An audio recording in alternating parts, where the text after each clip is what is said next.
Every Thursday from 8:30 p.m. Listen, every man needs God. And every man needs to learn to humble himself before God. Enjoy teachings from Pastor Chris Oyakilome. Here's what the Lord is instructing you to do.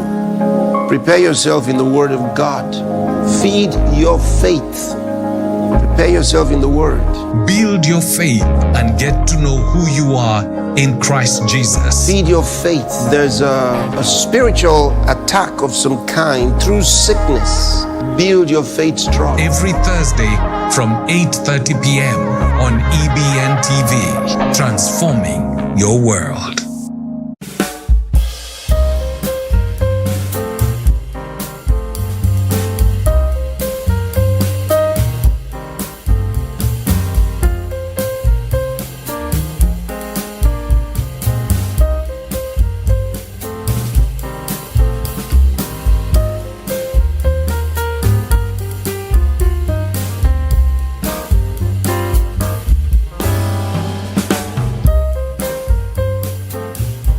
This is EBN TV, transforming your world.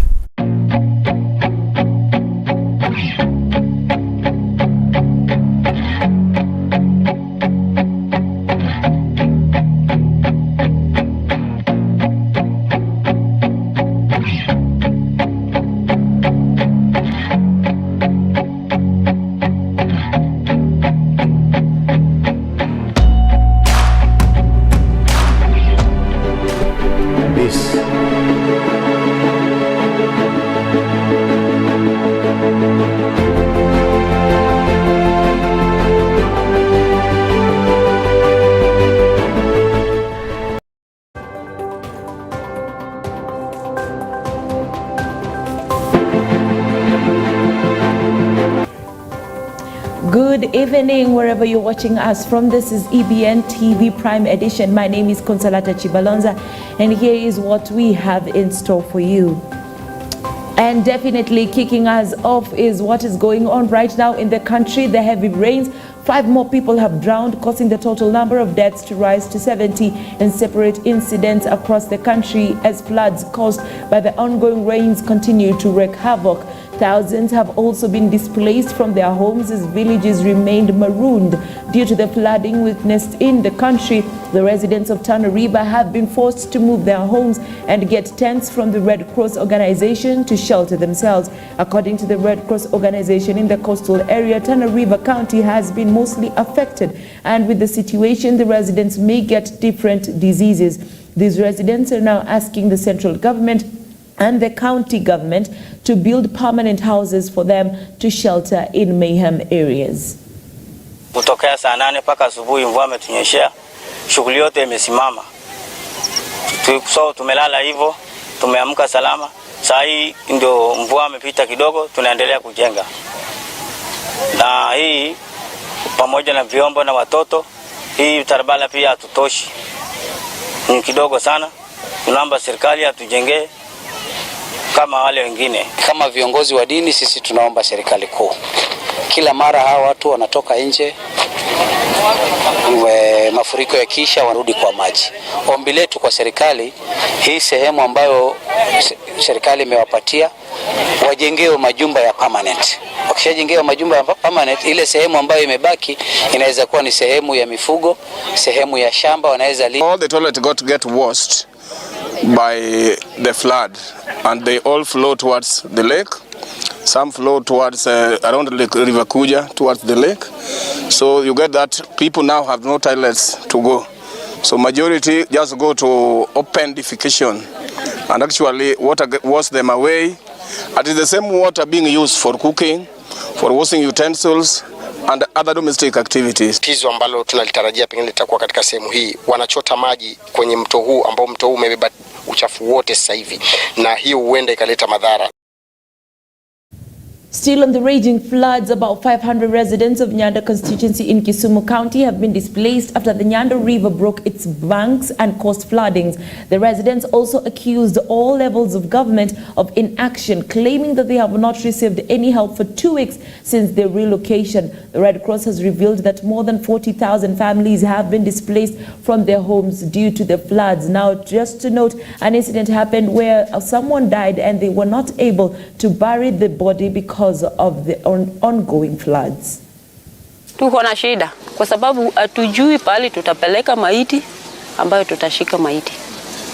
Kwa sababu kwao nyumbani kwao maji imejaa. Na mama yake tunaishi naye hapa. Hatujui mahali tutashika maiti. Tunaulizana, tulipiga kura ama tuko kwa Kenya gani? Serikali anatujali ama wajui tuko hapa? Hatujaona serikali yoyote. Chief ni wa area, Assistant Chief ni wa area. Sasa hao hawana kitu ya kuwasaidia. Sina lia. Hakuna wale wataka. Akina wazee sasa wana hiyo mguu. Tafanya nini? Hapa iko malaria mingi zaidi ya kuua watu. And away from the floods, the Minister of Lands, Alice Wahome, has cleared the air on the government's stand concerning the dispute regarding the ownership of land in Jiru. The Minister of Lands, Alice Wahome, has said the government will not be involved in the land dispute involving the Kirima family and the residents of Jiru. Addressing the press in her office in Nairobi, the Minister Wahome said the court has given its decision that the original receipts belong to the Kirima family, mentioning that there is need for the residents to be in understanding with the family to avoid demolition and relocation. And if there is no agreement, then the Jiru residents will have to tow the land according to the decision given by the previous court. Judgment of the court gives a deadline as to when people should vacate the land. And that is maybe the most I can do. That they know that there is a judgment with a deadline. So they need to go through the judgment very well and know what is your status there. To say that the government will not be involved in settling those issues between the family and any claimant or any person on that land. They will deal with the family and the court and the enforcement agencies. Now, still on the issue of land, investigation officers should do a detailed investigation regarding the controversial land in Chepchoina that is alleged to belong to refugees, despite the residents complaining that exclusion of that land in Trans Nzoia County. This is happening after people saw the government authority seizing the land allocated for internally displaced persons. Hundreds have been moved from their homes without the government giving them land to live in, mentioning that police chiefs, politicians and celebrities are using that land which was claimed to belong to internal displaced persons. Kuanzia wakati huo mpaka saa hizi ni miaka miwili imeisha. So wale watu wamekosa chakula kwa miaka miwili, na vile uchumi ya Kenya imepanda kama saa hizi. Kuna wakuu wa polisi, the police officers pamoja na GSU ambao wametumika wamepewa mashamba ya bure ambayo ni mashamba ya watu ili waweze kutumia protect the other lands, kuharass watu na kufanya ile inaitwa extrajudicial evictions. The new director ameamua kurevoke without following the law na bila kuweka kamati ambayo inakuwa gazetted tena kuangalia hayo mashamba. Hakuna mtu analima eka 2.5. Unapata mtu mmoja analima zaidi ya eka 100, zaidi ya eka 200. Yule mtu ambaye alipata hiyo shamba ni mtu wa chini kweli. So naomba serikali msingatie watu wa chini na msingatie wale watu waliokuwa wakaaji. Sisi ni wachache kwa Trans Nzoia, hakuna mwenye anatuangalia. Tunaomba kabisa Mheshimiwa Rais ingilie kati ya maneno, sisi tupate haki yetu ya mashamba yetu na milima yetu ilibomolewa, turudishwe fidia yetu ilibomolewa yote tulipwe. Sasa hasala ndio naumia. Mabwenyenye ndio wanakuja na makari kubwa. Kama sasa mwenye anachukua hiyo 15 acres ya mtu. Kama wengine sasa wanakuja na tractor kama vile inasemekana analima eka 100. Hasala atapata wapi pesa kulima nini eka 100? Now, away from lands, President William Ruto, speaking while in France at the International European Parliament event in Strasbourg, has said Kenya is ready to work with other African countries to build a good relationship. President Ruto has also said that Kenya is ready to provide security assistance to fight against attacks from the illegal Al-Shabaab militia groups in Somalia and to calm the conflicts experienced in South Sudan. Our collective efforts in peace and security, notably supported by the African Peace Facility, have been influential in promoting stability across the continent. In education and research, programs like Erasmus Plus have opened new horizons for our youth, while joint efforts in health have underscored the importance of robust health systems. We are working together on migration management, focusing on issues such as combating human trafficking and addressing the root cause of irregular migration. And initiatives such as the Global Gateway have the possibility to open new avenues for cooperation. But we can and we must do more. Above all, we must remain alert to the risk of conflict, as tensions and disagreements can escalate rapidly with far-reaching and costly consequences. The conflict in the heart of Europe, something unimaginable in the 21st century, underscores this reality. In the face of such challenges, the role of Kenya as a stable democracy and an anchor state for peace and security in the region becomes increasingly significant. As the Africa Union mission in Somalia is concluding, Kenya as a frontline state will continue our support and collaboration with the government in Somalia to fight against terrorism. Europe is a significant investor and trade partner in Africa, a relationship that has been fruitful over the years. Our collaborative efforts have helped generate millions of jobs and enhance livelihoods across the continent. This partnership is not only a cornerstone of our past and present, but it is also crucial for our future. I extend a warm invitation to European companies, institutions, and organizations to explore the many opportunities our continent has to offer. Join us in a collaborative endeavor to unearth and develop solutions that leverage our respective strengths, drive innovation, and benefit not only Africa, but also contribute to global progress. And now from the head to his deputy, the Deputy President Rigathi Gachagua has cumulated the retiring President Uhuru Kenyatta for the speech he made on Sunday following the first blame of the government of Kenya for the poor state of the nation's economy. Gachagua said that the nation of Kenya was drowned in debt due to lack of discipline in taking loans from the past government. Gachagua stressed that the Kenya government was not able to recover the economy, which had been down within 1 year only. Has traveled around the country, the world, engaging multilateral leaders, the IMF, the World Bank, key partners, the United States, the People's Republic of China. Currently, he has just left Germany for France to see how we partner with the world to get us out of the mess we are in. And it has started to pay.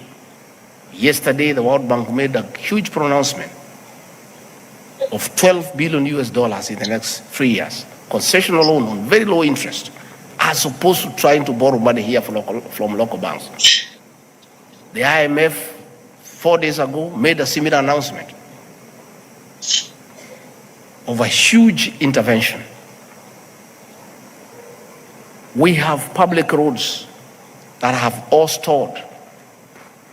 We need to get the contractors back on site. We have to get this money somehow. We did not create this situation. We found it. And they are uncomfortable when we say that's the situation we found. What do they want us to say? You people know, you manage companies. You know, you look at the state of the books when you take over a company. You take a company that is in the red, you know what to do with it. You take a going concern, you know what to do with it. But us, we didn't have a choice. Kenya is ours. We took it the way it was because this is our country. If we had a choice, we would have looked for another company, not Kenya. Because of the huge debt portfolio through irresponsible borrowing. When we tell the story, because we are going to tell the story, people will be shocked. How $2 billion was taken from the central bank and put in a private bank that is responsible for the situation we are in, the weakening of the shilling. We are putting the figures into place, who took what and where, so that the people of Kenya can know why we are in this shit and this mess. To be fair to everybody, how do people expect a government to fix a 10-year mess in 1 year? Now, still on the issue of high cost of living, the secretary to the UDA party has defended the addition of the fee to apply for the services of receiving the national identity cards, which was free and increased to 300 Kenyan shillings. According to Malala, the fee arises from President William Ruto's plan to change the national identity into a digital system that will authorize the personal information that is important in the new identity. Malala said that creating an identity costs a lot of money and therefore the fee is average for every Kenyan. Mnaona saa zingine propaganda inakuwa mingi kabisa. Kama juzi umeona ile pendekezo ya ministry kupandisha bei ya Ministry of Interior, walipandisha bei ya vitambulisho lakini watu wakachukulia vibaya. Kitambo tulikuwa tunalipa shilingi 150 kujiandikisha kama Mkenya. Na saa hii ministry imesema kwamba tulipe shilingi 300. Hii shilingi 50, hiyo bei iliwekwa miaka 40 zilizopita. So if we were able to pay 50 shillings 40 years ago, katika ile kipande yetu ile ilikuwa ya karatasi, ilikuwa mnaikumbuka wale watu ambao walizaliwa kitambo, 50 shillings. Serikali sasa imeona kwamba sasa 40 years later, hii ndio mara ya kwanza tunaongeza baada ya 40 years. Wakati sasa teknolojia imebadilika, kwamba ile ID ambayo tunaenda kupata haiendi kuwa ile ID ya kawaida. Inaenda kuwa ile ID ambayo iko na microchip. Ile ambayo iko na data yako yote, NHIF iko hapo ndani, kila kitu, bank statement, kila kitu kwa hiyo ID. Ukienda unaonyesha tu ID, wanaangalia vitu yako yote, NSSF, everything iko katika hiyo kadi. Sasa wamesema tutoke kwa shilingi 50 kwa shilingi 300 peke yake. You only get an ID once in a lifetime. Hiyo sio ati kwamba kila siku utakuwa unalipa shilingi 300. So kuna wale watu wataki Kenya isonge mbele. Mumeona wamesema kwamba ati ukipoteza ID yako ukienda kureplace utalipa shilingi 1000. Rais ni mbaya. Tunataka uzalendo, Wakenya wajitolee uzalendo, waache kufikiria kwamba government imekuja kudhulumu watu. Government is providing costs ambazo zitafanya services zikuwe rahisi kwenyu. Hakuna haja wewe ulipe shilingi 50 wakati unaenda kureplace ID card, serikali kuambie kuja baada ya miezi 7 ama 8 kwa sababu haina pesa kukuundia ID card. So ni information ambayo wananchi wanapewa wrong information. Now, the Ethics and Anti-Corruption Commission, EACC, through their Chief Executive Officer, Twalib Mbarak, while in Mombasa, said it is closely monitoring the events related to the 17 billion shilling oil shipment disputed between the central government and businesswoman Anne Njeri Njoroge. That issue is captured in the media. We are monitoring and we are looking if there is a case for us to start investigating. So many times we just don't go because something has been hyped by the media. We look at facts because when you investigate a case and you take to the DPP, you are intending to charge people and there must be evidence. When you say you go to court and say that headline ya Nation ndio hapa, Standard ndio hii, K24 ndio ile andika hivi, you cannot use that as evidence. So it's a good issue. The only thing that it tells you about the government and the opposition talking about the issue, it tells you one thing, that the country is becoming more accountable, people are put to task on what they do, whether it is opposition or the government. So as for now, we are monitoring the situation. The Permanent Secretary in the Ministry of Education, Belia Kipsang, has announced that the results of the Class 8 KCPE examination will be announced before the Christmas celebrations to give time for those students joining secondary schools to prepare well. Speaking in Samweni, Kwale County during the opening of the KCSE Form 4 examination container, Kipsang said that the KCSE exam will start to be marked as soon as the exams are over on Friday this week. He also made it clear that the investigation on the officer who was killed in Siaya while he was transporting the ongoing KCSE examination is still ongoing. Asante sana. Bado tunaendelea marking and preparing, lakini vile tulisema watoto wetu watajua mashule yenye wataenda kabla waende for Christmas. Siwezi sema mtihani itatoka kesho ama kesho kutwa, but I can say that we are on course preparing for our children to know how they have done. Yesterday we had a challenge. We lost a colleague, a police officer in Siaya. Investigations are on to know exactly the motive, what exactly happened. And therefore, I will not want to go into details, but I know that our colleagues in the investigative sector and the security sector are seized of the issue, and we should be able to know exactly what happened. But we want to celebrate that officer because he paid the ultimate price while on duty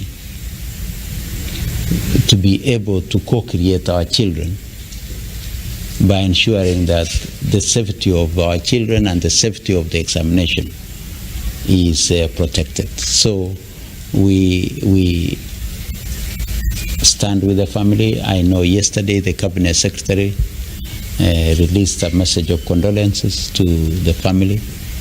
We also lost the other day one of our examiners also who was marking examinations. And we thank these Kalan Kenyans who have given their best for our children. We also had an incident in Wajir yesterday where a chopper. And of the news in the county, police in Homa Bay County have arrested 30 suspects and nabbed more than 12,000 liters of illicit brew at a local den in Nyambare village within Rangwe sub-county. The suspects, comprising both men and women, were arrested in a joint operation led by Homa Bay County Commissioner Moses Lilan and County Police Commander Samson Kine. The multi-agency team drawn from both the police and national government administration offices found the suspects brewing the alcoholic drinks in a large bush situated along River Rangwe. The officers managed to confiscate 12,550 liters of illicit brew, consisting of 11,550 liters of a local brew known as Kangara and 1,000 liters of Changa. They also jabbed 100 kilograms of jaggery used for manufacturing the brew and 2 motorcycles used for transporting it. Got information from members of the public that in a village called Nyambare along River Rangwe in Rangwe sub-county, there were people who were involved in mass production of illicit alcohol, popularly known as Changa. So this morning we put together a team of security officers from the county, and we were there from as early as 10 o'clock. In that crackdown, we were able to arrest about 30 people who we found while they were brewing in that region. We were able also to intercept about 11,550 liters of Kangara. We were also able to nab 1,000 liters of Changa. Alongside that also we've got almost 100 kilos of sikaranguru, which is a raw material for preparing Changa. And as you can see also, we were able to get 2 border borders. And we believe that our action today will go a long way in dismantling the system in ensuring that we rid that area of illicit brews. We will escalate this to the rest of the sub-locations. The Authority to Manage Health Professions in the country, KHPOA, has required all the counties in this country to provide health inspectors in the relevant areas to smoothen the activities of providing health services to Kenyans. This is after the establishment of an inspection center for these services to improve the performance of health services in the country. Acting the Director in charge of inspection, registration and monitoring, Henry Nyakundi, has said the main objective is to better services for patients and considering the country's efforts to access healthcare for all. And today we've had a visit by a team from KHPO. The team had visited Nakuru County to explore areas where, as a county, we can collaborate together with them as we continue to deliver health services to our people in Nakuru County. And among the areas where we have explored to collaborate with them, one of them is the area of making sure that all our cadres that are operating within the health space in Nakuru County, they are all regulated.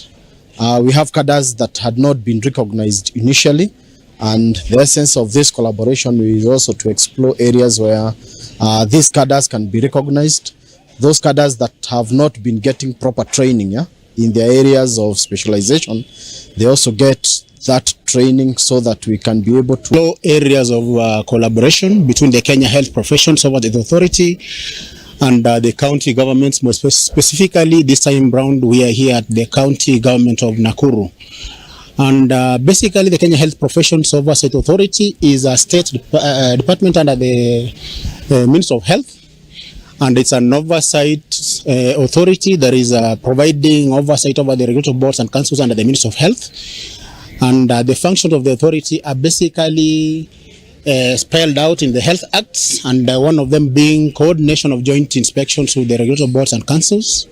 The second one is the resolution of complaints from aggrieved parties, patients that may arise during the course of provision of healthcare services. The other function the authority has is to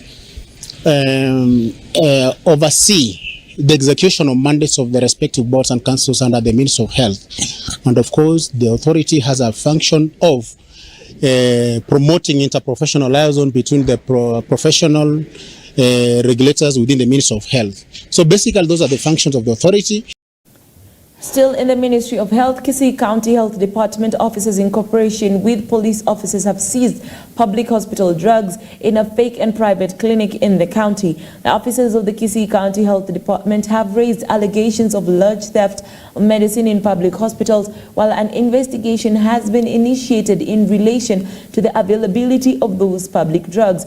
Also, the public has been urged to be alert and report public thefts in different places of the county whenever and wherever they happen.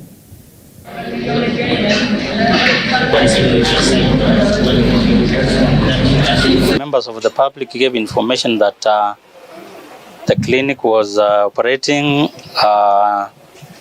and was selling government drugs. So investigations are going on.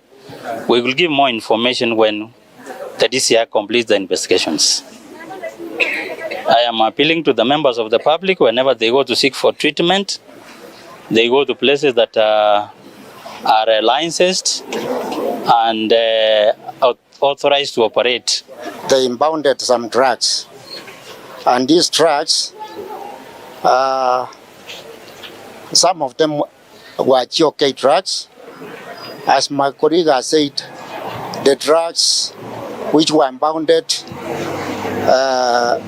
that belongs to GOK were Septrin. We impounded around 39 doses of Septrin, which is supposed to be at the PSC clinic. It is now 6 years after the Solai Dam braked its or broke its edges and caused the death of 48 people and some valuable property that was damaged in the tragedy. The office of the ODPP has presented a request for the case to be removed from the courts. Victims and the owner of the dam agreed to resolve the case out of court to provide compensation to the victims according to the disaster. A family who lost adults will be paid compensation of 1.2 million Kenyan shillings, and the family who lost children will be paid 800 Kenyan shillings. The decision of the application will be given on November 23rd by Judge Nathan Luther. Funds agreed between themselves and the first accused for the settlement of this matter are in an escrow account. The first accused has already honored his part of the bargain.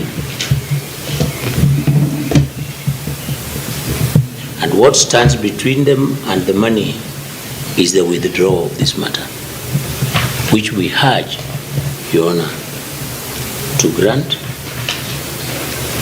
and we shall ensure that the process is completed as agreed between the parties. Your Honor, in our grounds in support of this application, and in particular ground 6 at page 2 of the notice of motion, the victims confirmed that they were satisfied with the agreement reached by council regarding the amounts that each one of them shall receive. Your Honor, I invite you to note.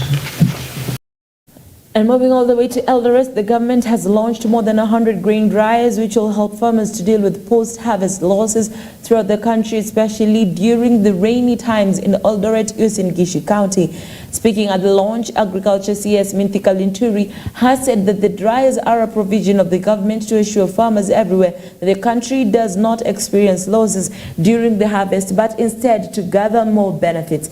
Through the Cabinet Secretary Linturi, the government will continue to provide half-price fertilizers to his farmers in this country to benefit from great harvest to combat the lack of food in the country. We are better prepared than before.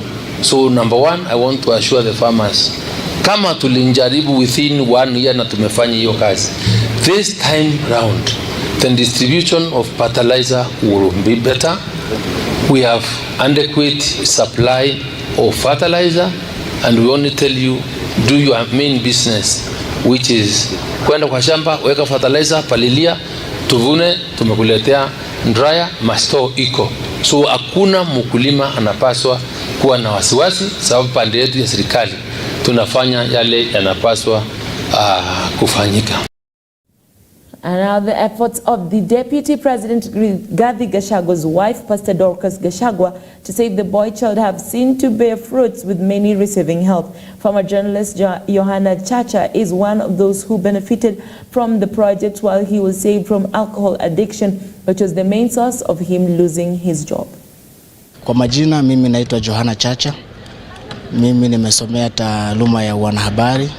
Nimewahi kufanya kazi na shirika la KTN, vile shirika la K24, na pia katika kituo cha Ukristo cha MBCI kama mhariri wa habari. Nilianza safari yangu ya kuwa mwanahabari mwaka 2013. Mwaka 2003 wakati nilikuwa kidato cha 4, na wakati huo nilikuwa na mshawasha, nilikuwa na hamu sana ya kuwa mwanahabari, kwa sababu wale ambao nilikuwa nikiwasikiliza nikiwa shuleni, kuna wale nilikuwa wananipendeza sana kwa sauti na vile jinsi ambavyo walikuwa wanafanya kazi zao za wanahabari. Kwa hiyo nilichochea hamu yangu. Ni hamu ambayo ilikatizwa kidogo na uraibu wa pombe baada ya kufanya kazi, na nikaajiriwa katika kituo cha KTN. Nikatoka KTN nikaenda K24 kama reporter, alafu nikapewa tena cheo kama senior political reporter wa upande wa Kiswahili. ambapo nilikaanza sasa kujiingiza kwa masuala ya pombe ambayo mwishowe yalinilemea. Nakumbuka siku ya mwisho ambapo nilifutwa kazi, nilikuwa nimekosa kwenda kazini kwa siku 3. Lakini tena Mungu akaja akanisaidia, nikapata kazi tukiwa na dada mmoja anaitwa Anne Ngugi. Tukaitwa na shirika la MBCI kule Nakuru la Apostle John Kimani William, ambapo tulishirikiana na yeye kuanzisha kitengo cha uhariri, kitengo cha habari, kwa sababu hawakuwa na habari, walikuwa tuna mambo ya program, vipindi vya mahubiri. Nimekaa bila kazi ya wanahabari kwa takriban sasa miaka 7. Huu mwaka ukisha utakuwa mwaka wa 7 kwa sababu ya pombe. Na niliposikia kwamba Mama Dorcas Gachagua Bishop ana mradi ambao unaitwa Dignified Future wa kurekebisha tabia na mwishowe kuwatafutia kazi wale ambao wametekwa na masuala ya pombe na mihadarati, nilisikia vizuri sana na nikajiandikisha kama mmoja wa wale ambao watashiriki. So mafunzo tukayapata, tumerudi tukaachiliwa mwezi wa 9, tukakuja nyumbani. Tumejaribu kufuatiliwa na wale ambao walikuwa wanahusika kutufundisha, kuona kwamba tumeweza kuhifadhi mambo ya kuachana na pombe. Kwa hivyo niko tayari kufanya kazi, na hilo ni jambo ambalo linatoka kwa roho yangu kwamba mambo ya pombe mimi nimeyaacha. Kuteleza sio kuanguka, iwapo utatambua kilichofanya kuteleza kwako na kurejea kwa mkondo sahihi. Sasa nimejitambua na najua ninapoelekea. Uraibu wa pombe nimeuasi. Nikiripotia mradi wa Dignified Future ulioko katika ofisi ya mkewe naibu rais katika uwanja wa Riruta, mimi ni Johana Chacha. And yes, with that good news, we are finally at the end of EBN Prime Edition. My name is Consolata Chibalonza. It was a pleasure to have you through. I do wish you a good night, and until the Lord wills, may we meet again.